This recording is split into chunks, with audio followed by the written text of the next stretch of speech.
कैलाश पर्वत, इसको मैं पूरे सम्मान के साथ बोलूँगा ताकि किसी की भावनाएं आहत ना हो। आस्था अलग चीज़ है और विज्ञान अलग चीज़ है, श्रद्धा अलग चीज़ है और अंधश्रद्धा अलग चीज़ है। दोनों को साथ रखकर बात करते हैं। कैलाश पर्वत, कैलाश पर्वत जो तिब्बत में है, चीन के कब्जे वाले इलाके में, ऊंचाई है 6,638 मीटर, मतलब एवरेस्ट से आधी, एवरेस्ट इससे डबल है लगभग।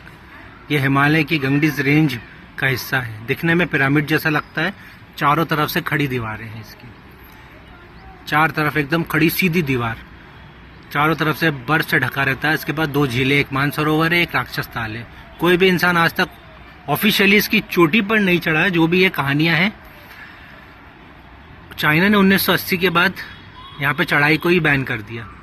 क्यों? क्योंकि तिब्बतियों की धार्मिक भावना आहत ना हो इसके लिए, क्योंकि हिंदू भी और बुद्धिस्ट भी और मोंग्स भी और जैनी भी, जो जैनिज्म होते हैं, उनकी भी भावनाएं इससे जुड़ी हुई हैं।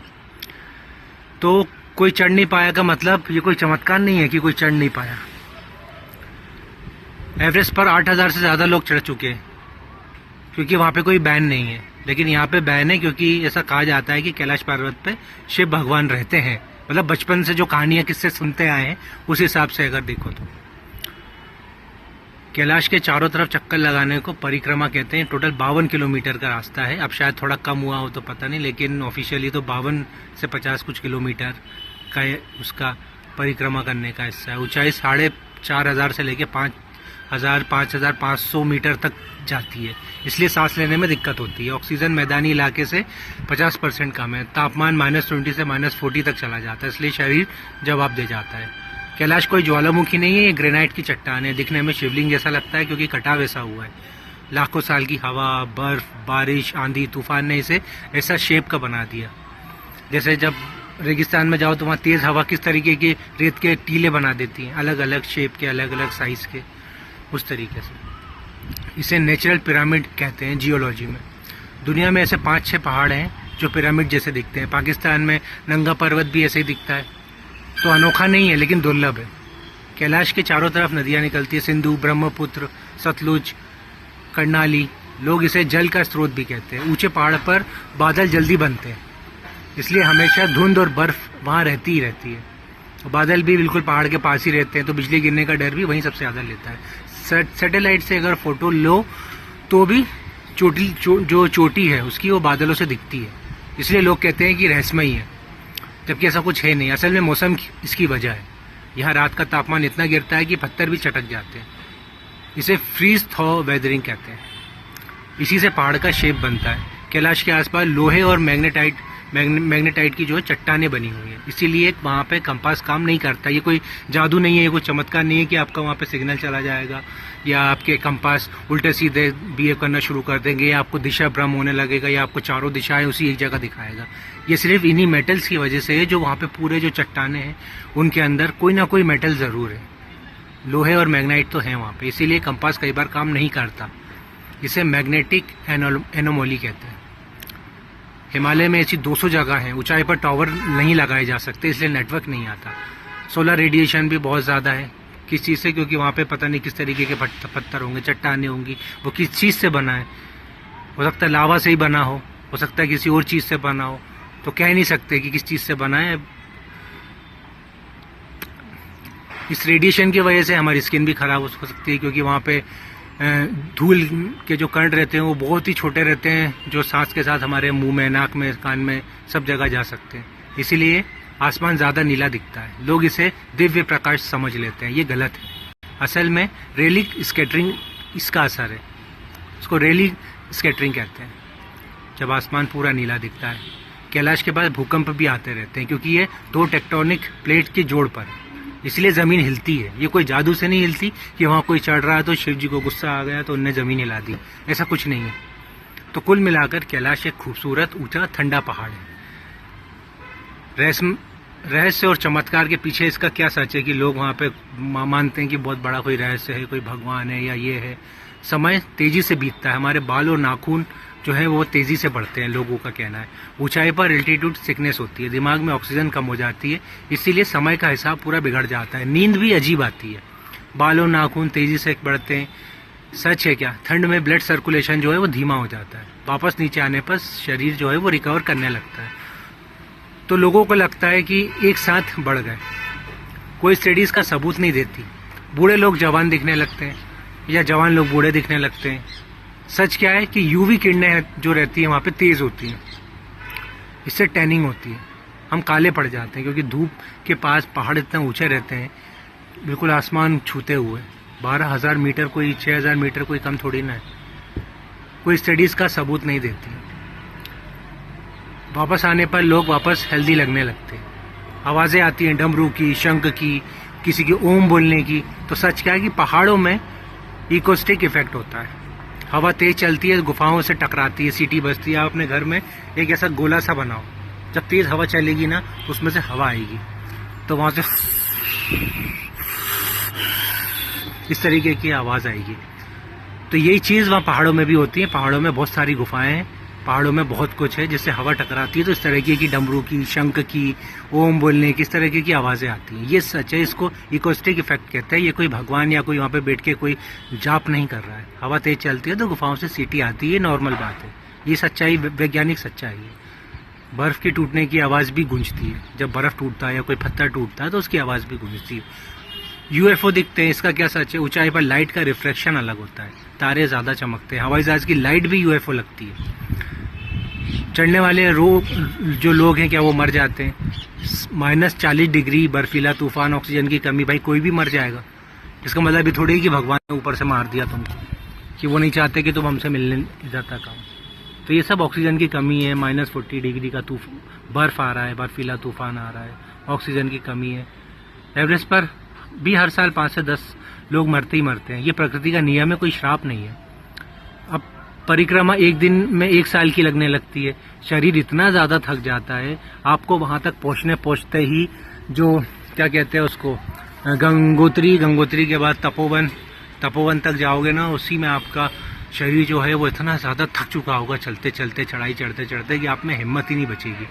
इसीलिए जो 1 दिन का सफर होता है परिक्रमा का, उसमें 3 से 4 दिन, 5 दिन, कई बार कई ज्यादा दिन भी लग जाते हैं, क्योंकि आपकी चाल बहुत धीरे हो जाती है वहां पर। ये नियम है, ये प्रकृति का नियम है। ये कोई वहां पे श्राप या कोई वरदान नहीं है। शरीर पूरा थक चुका होता है, मेंटल थकान की वजह से भी होता है। मानसरोवर का पानी मीठा है और राक्षस ताल का खारा है। इसका क्या सच है? मानसरोवर में ग्लेशियर का पानी आता है, इसीलिए वो मीठा है। और राक्षस ताल जो है वो बंद झील है, पानी एवोपरेट होता है, नमक बचता है उसमें, पानी उड़ जाता है, सिर्फ नमक बचता है, इसीलिए वो नमकीन है। दुनिया में ऐसी हजारों झीलें हैं जो इस तरीके की है, ये कोई चमत्कार नहीं है। कैलाश के चारों तरफ 4 नदियां हैं। अब सच क्या है कि ऊंचे पहाड़ से पानी 4 तरफ बहता है, इसे वाटर शेड कहते हैं। एल्प्स में भी ऐसे ही होता है, जो एल्प्स माउंटेन की श्रृंखला है वहां पे भी यही होता है। रात में रोशनी दिखती है, तो बर्फ पर जब चांद की रोशनी रिफ्लेक्ट होती है ना, तो ओरेरा बोरेलिस जैसी घटना यहाँ भी दिखती है हमको। जानवर नहीं जाते, याक और भेड़ तो जाते हैं, ये सच है। बस इंसान के लिए खतरनाक है। मन शांत हो जाता है। अब इसका सच क्या है? वहाँ पे शोर नहीं है, भीड़ नहीं है, प्रदूषण नहीं है, इसलिए लगता है कि हम बहुत अच्छी जगह पे आ गए। एक तो प्रकृति इतनी खूबसूरत है वहाँ पे, तो हमें और अच्छा लगता है हमारे मन को। भीड़ नहीं, प्रदूषण नहीं, कोई शोर शराबा नहीं, तो हमें वैसे ही अच्छा लगने लगता है। कोई भी पहाड़ पर जाओगे तो शांति ही मिलेगी, क्योंकि वहाँ ज़्यादा लोग नहीं जाते। ये मेडिटेशन का असर है। फोटो खींचने पर धुंध, इसका क्या सच है? कैमरा लेंस पर बर्फ जम जाती है नमी की वजह से। वहाँ इतनी ठंड रहती है -40, आप मोबाइल पे कैमरा खींचोगे तो सामने धुंध जमेगी ही जमेगी नमी की वजह से, इसलिए फोटो खींचने पर धुंध दिखाई देती है। जीपीएस गड़बड़ करता है। भाई ऊंचे पहाड़ों पे सिग्नल होते कहाँ हैं जो तुम्हारे को जीपीएस मिलेगा? ऊंचे पहाड़ सिग्नल को ब्लॉक कर देते हैं। कैनियन इफेक्ट इसको कहते हैं। शरीर हल्का लगने लगता है। ग्रेविटी हर जगह बराबर होती है, पर हवा पतली होने से चलना आसान लगता है। वहाँ पे हवा बहुत पतली है। सपने अजीब आते हैं, नींद की कमी और ऑक्सीजन की कमी से, क्योंकि तुम जहाँ से आ रहे हो वहाँ पे ऑक्सीजन थी ही नहीं, 50% ऑक्सीजन थी, और तुम इतने थके हुए थे कि सपने तो आएंगे अजीब। जब ऑक्सीजन नहीं मिलेगी शरीर को, तो शरीर बेचारा क्या करेगा? इसे हाई एल्टीट्यूड ड्रीम कहते हैं। बिजली गिरती है, भाई ऊंची चोटी रहेगी तो बिजली को तो खुला रास्ता मिल जाएगा कि सबसे पहले इसी पे गिरूंगी। किसी खुले मैदान पे खड़े हो जाओ तो तुम पे सबसे पहले बिजली गिरेगी, कि बगाए कि तुम किसी घर में रहो या किसी चीज़ के नीचे रहो, तुम पे बिजली नहीं गिरेगी। खुली जगह पे, ऊंची जगहों पे ज़्यादा गिरती है। इसे लाइटनिंग रॉड कहते हैं। कोई पौधा नहीं उगता। 5000 मीटर के ऊपर पूरी ट्री लाइन खत्म हो चुकी है ठंड की वजह से। वहाँ ठंड इतनी है कि कोई पौधा कभी जन्म ले ही नहीं सकता। पानी उबलता नहीं, कम प्रेशर में 80 डिग्री पर उबल जाता है। ये सच्चाई है। इसलिए खाना देर से पकता है। पत्थर अपने आप खिसकते हैं। रात में बर्फ जमती है, दिन में पिघलती है। इसी से पत्थर नीचे आते हैं। पानी के साथ जब प्रेशर पड़ता है पत्थरों पर तो टूट के नीचे आते हैं। इसे रॉक फॉल कहते हैं। ये भी कोई चमत्कार नहीं है। दिल की धड़कन तेज हो जाना, ऑक्सीजन कम है तो दिल ज़्यादा पंप करेगा ना भाई खून, इसलिए दिल की धड़कन तेज हो जाएगी। सिर दर्द, ये एल्टीट्यूड सिकनेस की वजह से होता है। उल्टी आना, शरीर नई ऊंचाई एडजस्ट नहीं कर पाता क्योंकि कभी चढ़े नहीं ना, रोज रोज आदत थोड़ी इतनी ऊंचाई पर चढ़ने की। चक्कर आना, ब्लड प्रेशर डाउन हो जाता है इस वजह से। रंग बदलना, सूरज की रोशनी का एंगल बदलता है। बर्फ का रिफ्लेक्शन बदलता है। सूरज जब बर्फ पे पड़ता है तो उसका रिफ्लेक्शन होता है। रास्ता गायब हो जाता है। 10 मिनट की बर्फबारी हो जाती है, पूरा रास्ता ढक जाता है। कुछ दिखाई नहीं देता, इतनी देर हवा चलती है, धुंध आ जाती है, कोहरा छा जाता है। गाइड रास्ता भूल जाता है। धुंध में 5 मीटर आगे कुछ दिखता ही नहीं तो वो बेचारा रास्ता नहीं भूलेगा तो क्या होगा, कोई भी भूल जाएगा। घड़ी रुक जाती है। -30 में बैटरी डिस्चार्ज हो जाती है, इसीलिए घड़ी रुक जाती है। खाना खराब नहीं होता। फ्रीज़र में रखा है, नेचुरल फ्रीज है, इसीलिए क्योंकि वहाँ पे इतनी ठंड है कि बैक्टीरिया को खाने के अंदर अपना पूरा इफेक्ट डालने में बहुत टाइम लगता है, इसीलिए खाना जल्दी खराब नहीं होता। लाशें सड़ती नहीं। ठंड में बैक्टीरिया मर जाते हैं। ठंड को चाहिए, बैक्टीरिया को चाहिए गर्मी, जहाँ वो जल्दी मल्टीप्लाई हो पाते हैं। ठंड में मल्टीप्लाई नहीं हो पाते, इसलिए ना खाना सड़ता है ना लाशें सड़ती हैं। साइबेरिया में भी मेमथ ऐसे ही मिले थे। हवा में गंध नहीं आती। ठंड से नाक काम ही नहीं करती तो गंध कहाँ से आएगी। तुम्हारी नाक बहने लगती है, सर्दी हो जाती है, इतनी ठंड रहती है -40 डिग्री, तुम्हारी नाक बहने लगेगी तो तुम्हें गंध कैसे आएगी। प्यास ज़्यादा लगती है। ऊंचाई पर सांस से पानी ज़्यादा निकलता है। नाक से क्या बोलते हैं वो, जब सर्दियों में देखा होगा ना, करो तो मुंह से निकलती है, वो क्या है, वो सांस से ज़्यादा पानी निकलता है। इसीलिए भूख नहीं लगती। शरीर पाचन से एनर्जी खर्च नहीं करता, इसीलिए वज़न कम हो जाता है। ऑक्सीजन कम तो मेटाबॉलिज्म तेज़, इसीलिए तुम्हारा खाना जल्दी पच जाता है। चोट जल्दी नहीं भरती।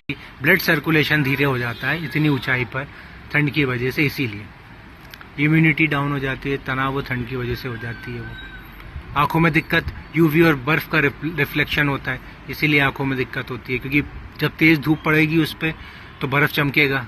कोई भी चीज़ अगर आप किसी चमकती हुई चीज़ के सामने खड़े हो जाओ, आप यहीं धरती पर ही आपको कुछ दिखाई नहीं देगा तो वो तो पूरा बर्फ़ ही बर्फ़ है। जब बर्फ़ पे धूप पड़ेगी तो क्या होगा, रिफ्लेक्ट होगा कि नहीं होगा, यूवी लाइट पड़ेगी बर्फ़ पे। स्नो ब्लाइंडनेस ऐसे ही होता है कि कुछ दिखाई नहीं दे रहा। कान बंद हो जाना, प्रेशर बदलने से। वहाँ पे प्रेशर जो रहता है वो इतना ज़्यादा या इतना कम होता है कि आपको, जैसे प्लेन में अगर आप बैठे हुए तो आपको सुनने में दिक्कत आएगी।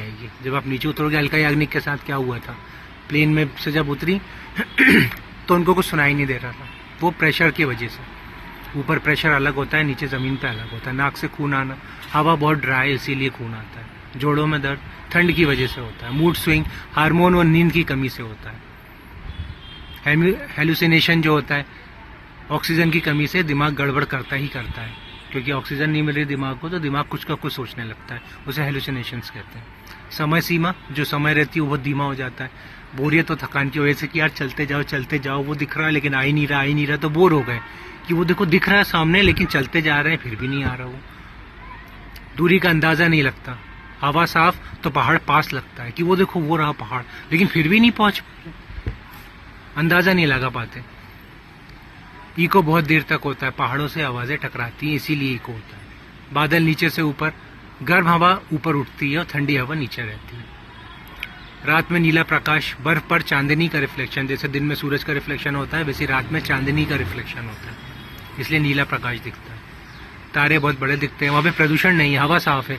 अपने यहाँ पे अगर मैं यहाँ से छत से देखूंगा ना तो मुझे तारे बिल्कुल दिखेंगे ही नहीं टिमटिमाते हुए, बिल्कुल इतने से दिखेंगे, लेकिन वहाँ पे की हवा बिल्कुल साफ है, इसीलिए आपको तारे बहुत बड़े और बिल्कुल साफ दिखते हैं। चांद बड़ा दिखता है, ऐसे मून इल्यूजन कहते हैं। पहाड़ों में ये ज़्यादा दिखता है। शांति, कोई हॉर्न नहीं, कोई भीड़ भाड़ नहीं, कोई लोग नहीं, कोई मोबाइल नहीं, कोई डिस्टर्ब करने वाला नहीं, तो भाई शांति तो होगी होगी। अब धर्म और तर्क क्या बोलते हैं इसमें? हर धर्म की ऊंची जगह पवित्र ही मानी गई है। तुम किसी भी ऊंचाई को ले लो, वहाँ पे किसी न किसी धार्मिक स्थान वहाँ पे रहेगा ही रहेगा। यहूदी माउंट सिनाई, इस्लाम का मक्का की पहाड़ी, बौद्ध का कैलाश के मेरू पर्वत, जैन कैलाश को अष्टपद मानते हैं, सनातन कैलाश को शिव का घर मानते हैं। कारण क्या है? ऊंचाई, शांति, ध्यान। पुराने लोग पहाड़ पर जाकर सोचते थे, इसलिए उसे भगवान का घर कह दिया। कैलाश को आज तक कोई भी फतेह नहीं कर पाए, ये सच है, पर कारण बैन और वहाँ का खतरा है, कोई चमत्कार नहीं है। अगर चमत्कार होता तो एवरेस्ट पर भी कोई भी नहीं चढ़ पाता, क्योंकि एवरेस्ट पर भी कोई ना कोई रहता ही होता, कोई भगवान आने नहीं देता ऊपर। तो ये कोई चमत्कार नहीं है, लेकिन कुछ लोगों की श्रद्धा है कि हम पैर नहीं रखेंगे, क्योंकि कई लोग श्रद्धा से ये मानते हैं कि ऊपर शिव जी रहते होंगे, इसलिए पैर से नहीं छुएंगे उसको। चढ़ने के लिए पैर तो यूज़ करना पड़ेगा। अभी तक 8,000 से ज़्यादा लोग चढ़ चुके हैं माउंट एवरेस्ट पे। अगर ऐसा होता तो वहाँ भी नहीं चढ़ पाते। आस्था से मन को बल मिलता है, ये अच्छी बात है, पर इलाज, पढ़ाई, काम छोड़कर सिर्फ भरोसा रखना ये ठीक बात नहीं है। मानसरोवर में नहाने से बीमारी ठीक होगी, दवा से नहीं, ये बिल्कुल गलत है। कोई चमत्कार नहीं है वहाँ पे ऐसा कि आपकी बीमारी ठीक हो जाए, आपको पैसा मिल जाए, आपकी तबीयत ठीक हो जाए, आपको अमीर बना दे, रातों रात आपके कर्ज उतार दे। ऐसा कुछ नहीं है, ऐसा कुछ नहीं है, ये सिर्फ अंधविश्वास है। मानसरोवर में नहाने से आपकी बीमारी ठीक नहीं होगी, दवा से होगी। परिक्रमा करने से पाप नहीं धुलेंगे, अच्छे कर्म से धुलेंगे। कैलाश जाना, एडवेंचर प्लस ट्रैकिंग, ये मान के जाओ कि हमको सिर्फ खूबसूरत नज़ारे देखने जाना है, एडवेंचर के लिए जाना है, ट्रैकिंग के लिए जाना है। इसे टूर की तरह लो तो मज़ा आएगा। चमत्कार की उम्मीद से जाओगे तो निराशा ही हाथ लगेगी। प्रकृति का सम्मान करो, कचरा मत फैलाओ, स्थानीय लोगों की मदद करो, यही असली पूजा है। भगवान हर जगह नहीं है, सिर्फ कैलाश में नहीं, हर जगह है भगवान, सिर्फ कैलाश में नहीं है, तुम्हारे घर में भी है। पहाड़ सिर्फ पत्थर और बर्फ है, उसे देवता बनाना इंसान का काम है, ये गलत नहीं है, पर डरना भी नहीं चाहिए। जानकारी रखोगे तो खतरा कम होगा। बिना तैयारी मत जाओ, ऑक्सीजन सिलेंडर, दवा साथ रखो, मौसम देख कर जाओ, गाइड के साथ जाओ, यही समझदारी है। अंधविश्वास बिना सबूत माने, आस्था मानकर जीना, दोनों में फ़र्क है। कैलाश सुंदर है, खतरनाक भी है, रहस्यमय नहीं है, वैज्ञानिक है। बस हमें अभी और पूरी जानकारी नहीं है इस बारे में। 100 साल बाद और पता चलेगा, तब और ज़्यादा रहस्य इसके ख़त्म होंगे, तब शायद लोगों को आज़ादी मिलेगी उस पर भी चढ़ने की। जैसे पहले लोग बिजली को चमत्कार मानते थे, अब स्विच दबाते हैं, वैसे ही कैलाश को भी समझ लेंगे। डरने की ज़रूरत नहीं है, सीखने की ज़रूरत है। पढ़ो, समझो, फिर जाओ, फ़ोटो खिंचाओ, यादें बनाओ, पर वापस आकर काम भी करो, देश के लिए कुछ करो। यही सबसे बड़ी पूजा है। कैलाश जाओगे तो 2 से 3 लाख रुपए का खर्चा लगेगा, उतने में 10 गरीब बच्चों को पढ़ा सकते हो, अपना खुद का बिजनेस खोल सकते हो। सोचो क्या ज़रूरी है, फैसला तुम्हारा। ये जानकारी तुम्हें सिर्फ दे सकता हूँ, मानना या मानना तुम्हारा हक है, तुम्हारी श्रद्धा पर है। बहस मत करो, किसी को कुछ गलत मत बोलो, इज्जत करो सबकी। आस्था की भी, विज्ञान की भी, बैलेंस रखो, ज़िंदगी आसान हो जाएगी। कैलाश एक पहाड़ है, खूबसूरत पहाड़, बस वहाँ पे ऐसी कोई श्रद्धा, कोई चमत्कारिक शक्ति नहीं है जो तुम्हारी ज़िंदगी को बदल सके। कैलाश पर कोई चमत्कार नहीं है, फिजिक्स है, जियोलॉजी है, मौसम है, बायोलॉजी है। कंपास ना चलना मैग्नेट की वजह से होता है, नेटवर्क ना आना ऊंचाई की वजह से होता है, तूफान माइक्रो क्लाइमेट की वजह से होता है, आवाज़ें इको की वजह से आती है, शांति प्रकृति की वजह से रहती है, खतरा ऑक्सीजन की कमी, मृत्यु लापरवाही की वजह से। तो डरो मत, बिल्कुल डरो मत, पर तैयारी से जाओ। आस्था रखो, अंधविश्वास मत रखो। भगवान को पत्थर में मत ढूंढो, इंसान में ढूंढो। कैलाश जाओ, एंजॉय करो, फोटो लो, वापस आओ और मेहनत करो, यही जीवन है, इसके अलावा और कुछ भी नहीं है। ये इसको किसी चमत्कार की तरह मत लो, ये कोई चमत्कार नहीं है। कैलाश पर्वत, वहाँ पे किसी तरह का कोई चमत्कार नहीं है, ना तुम्हें वो अमीर बना देगा, ना तुम्हारे पाप धो देगा। तुम्हें खुद अपनी मेहनत से वो पाप धोने होंगे और अमीर बनना होगा।